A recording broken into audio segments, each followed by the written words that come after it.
नमस्कार, आप देख रहे हैं कशिश न्यूज और आपके साथ मैं हूं दीपक शर्मा। बुलेटिन की शुरुआत बड़ी खबर के साथ सियासी परिणाम का। जी हां, साइड इफेक्ट दिखने लगा है और सबसे जोरदार झटका चुनाव परिणाम का महागठबंधन खेमे में आरजेडी को लगा है और इसके बाद झटके पर झटका लग रहा है। पार्टी जहां पिछले प्रदर्शन से सिमटकर आधे से भी कम पर आ गई है, तो वहीं पार्टी के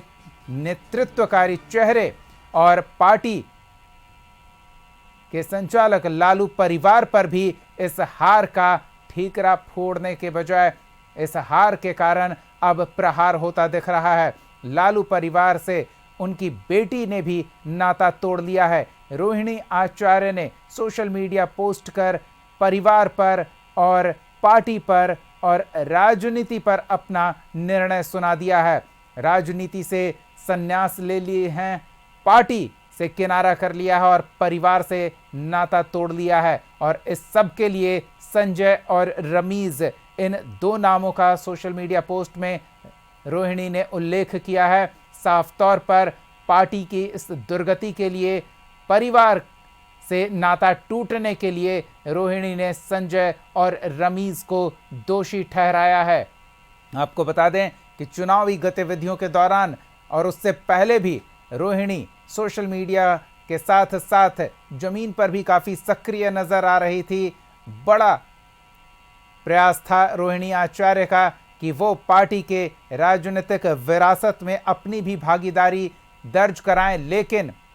संजय और रमीज, इन दो लोगों ने रोहिणी के सपने पर पानी फेरा और अब चुनाव परिणाम के बाद रोहिणी ने इन दोनों पर पार्टी की हार का ठीकरा फोड़ा है, परिवार को तोड़ने का आरोप लगाया है। सहयोगी राजीव रंजन और अधिक जानकारी के साथ जुड़ रहे हैं। राजीव, आरजेडी खेमे के साथ जो भी हो रहा है, आरजेडी के साथ साथ लालू परिवार में भी जो कुछ हो रहा है, उन सब के लिए रोहिणी ने सोशल मीडिया पोस्ट कर दो नामों का उल्लेख किया है।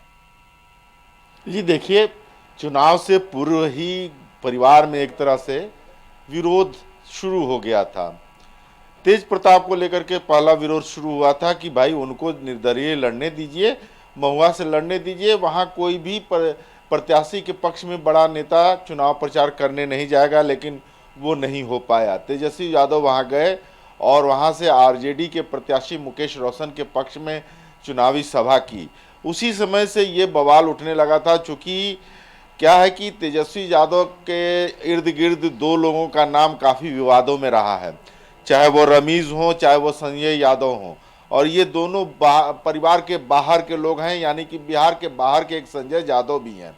और इसको लेकर के परिवार में ही काफ़ी विरोध के स्वर उठते रहे हैं। इन्हीं दो लोगों को तेज प्रताप ने जयचंद भी कहा था। तो सबसे बड़ी बात है कि ये विरोध के स्वर पहले उठ गए थे, लेकिन बीच में तेजस्वी यादव ने पैचअप करने की कोशिश की थी और यह कहा था कि भाई चुनाव परिणाम आने दो, सब कुछ ठीक हो जाएगा। लेकिन जिस तरह से चुनाव परिणाम आए, अपेक्षा के अनुकूल परिणाम नहीं आए और इस तरह की हार हुई, इसको लेकर के अब तो ठीकरा फूटना ही था, क्योंकि सारे निर्णय यही संजय यादव और रमीज किया करते थे, जो कि यही कन्विंस करते थे तेजस्वी यादव को, और तेजस्वी यादव उन चीज़ों को इम्प्लीमेंट करते थे। रह गई बात कि चुनाव में उम्मीदवार चयन को लेकर के जो स्क्रूटनी टीम बनानी थी वो नहीं बनी, और वो स्क्रूटनी का काम यही संजय यादव और रमीज थे, वो करते थे और वही तय करके बोलते थे कि इनको टिकट दिया जाए। बहुत सारे लोगों को का टिकट काटा भी गया था इन्हीं के कहने पर, और परिवार के किसी सदस्य को लड़ने नहीं देने का ऐलान भी इन्हीं लोगों के द्वारा कहा गया था कि आप किसी सदस्य को मत लड़ाइए, नहीं तो आरजेडी इस बार नहीं चुनाव जीतेगी। लेकिन उल्टा हुआ, परिवार का कोई सदस्य लड़ा नहीं, एक सदस्य लड़ा तेज प्रताप, तो वो भी हार गए। तो इसको लेकर के परिवार में अब विरोध का स्वर उठने लगा है। ये विरोध का स्वर कहाँ तक जाएगा दीपक, सबसे बड़ी बात है कि ये छोटी मोटी बात नहीं है जी, कि परिवार के किसी सदस्य ने सार्वजनिक जगह पे आकर के यह बात कही हो कि मैं संजय यादव और रमीज के कहने पर ही परिवार भी छोड़ रही हूं और पार्टी भी छोड़ रही हूं। यही रोहिणी आचार्य के बारे में कहा जाता है कि आज लालू यादव जिंदा है तो इन्हीं के किडनी की बदौलत जिंदा है, और रोहिणी आचार्य को बिहार की जनता सर आंखों पर बैठाई थी जब ये किडनी ट्रांसप्लांट हुआ था सिंगापुर में, और वहाँ से जब जो तस्वीर सामने आई थी कि दोनों लोग दो बेड पर लेटे हुए हैं, एक तरफ बाप लेटे हुए हैं यानी लालू यादव और एक तरफ रोहिणी आचार्य लेटी हुई हैं अस्पताल के बेड पर, तो उसका इतना ट्रोल हुआ था, इतना ट्रोल हुआ था कि उस समय कहा जा रहा था कि बेटी हो तो ऐसी। सबसे बड़ी बात है कि इस चीज को दरकिनार करते हुए रोहिणी आचार्य को तवज्जो नहीं मिलना, और रोहिणी आचार्य लाचार होकर के परिवार से, सबसे बड़ी बात है कि आप ठीक है पार्टी में आपको तवज्जो नहीं मिला, लेकिन भाई पर तो तवज्जो मिलना चाहिए था, भाई को तो वो तवज्जो देना चाहिए था, लेकिन भाई ने यानी कि तेजस्वी यादव ने नहीं दिया, जिसके चलते रोहिणी आचार्य काफी ही मतलब दुखी हुई, और अंत में उन्होंने निर्णय लिया कि हम परिवार से भी नाता तोड़ते हैं। क्योंकि परिवार ये बहुत ही माने इम्पैक्ट परिवार रहा है, कहीं भी विरोध का स्वर ऐसा पहला परिवार राजनीतिक परिवार है कि जिसका स्वर कहीं से भी माने एक दूसरे से लड़ने की बात नहीं आई। तेज प्रताप भी जब हटाए गए थे तो किन्हीं दूसरे कारणों से हटाए गए थे, न कि राजनीतिक पॉलिटिकल पॉइंट ऑफ व्यू से हटाए गए थे, लेकिन तेज प्रताप ने भी तेजस्वी यादव को लेकर के कैसे कोई ऐसी बात नहीं बोली। उन्होंने भी बोला कि जयचंद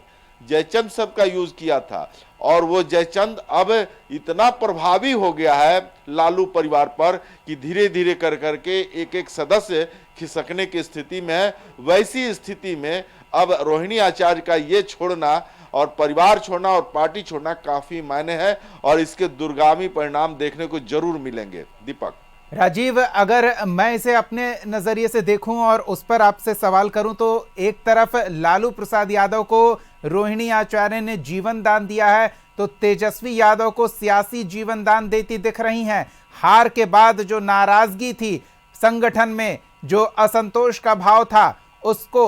उसका ठीकरा जो तेजस्वी पर फूटने वाला था, रोहिणी ने उसे दूसरी तरफ मोड़ दिया है। तेजस्वी यादव को हार के दायित्व से बचाते हुए इसके लिए पूरी तरह से संजय और रमीज इन दोनों को जिम्मेदार ठहरा दिया है।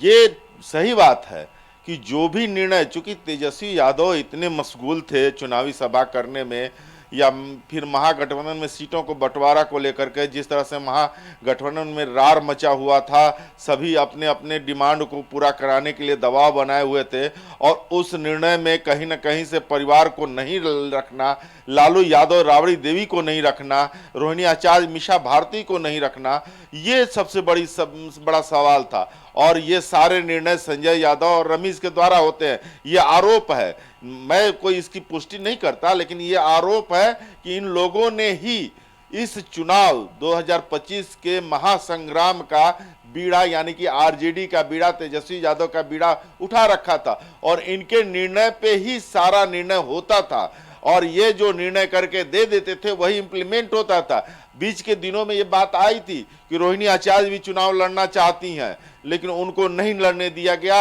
इन्हीं के द्वारा कहा गया, संजय यादव और रमीज के द्वारा, कि परिवार के किसी सदस्य को मत लड़ाइए, नहीं तो ये जो लड़ाई है एनडीए के साथ वो कुंद हो जाएगी, यानी कि वो धार जो है कुंद हो जाएगा। तो वो रोहिणी आचार्य चुनाव नहीं लड़ पाई, जिसका खामियाजा अब चूंकि देखिए आपने कहा कि हाँ तेजस्वी यादव पर ना जाए, लेकिन ऐसा नहीं है। तेजस्वी यादव पर कैसे नहीं जाएगा जब वो आरोप लगा रही है संजय यादव पर और रमीज पे, तो आप ये इनडायरेक्टली तो तेजस्वी यादव पे जाएगा। अभी चूंकि हार का ठीकरा अभी धीरे धीरे फूटेगा, चाहे वो सहयोगी दलों के द्वारा हो या परिवार के द्वारा हो। ये देखिएगा हाल के दिनों में जिस तरह की हार हुई है, अप्रत्याशित हार, 2008 का हार या आरजेडी को याद आ गया, उससे 3 सीट ज्यादा अब की बार मिला है, लेकिन वो हार और आज की हार काफी मायने रखती है। और देख लीजिए कि एक तरह से तेजस्वी यादव के राजनीतिक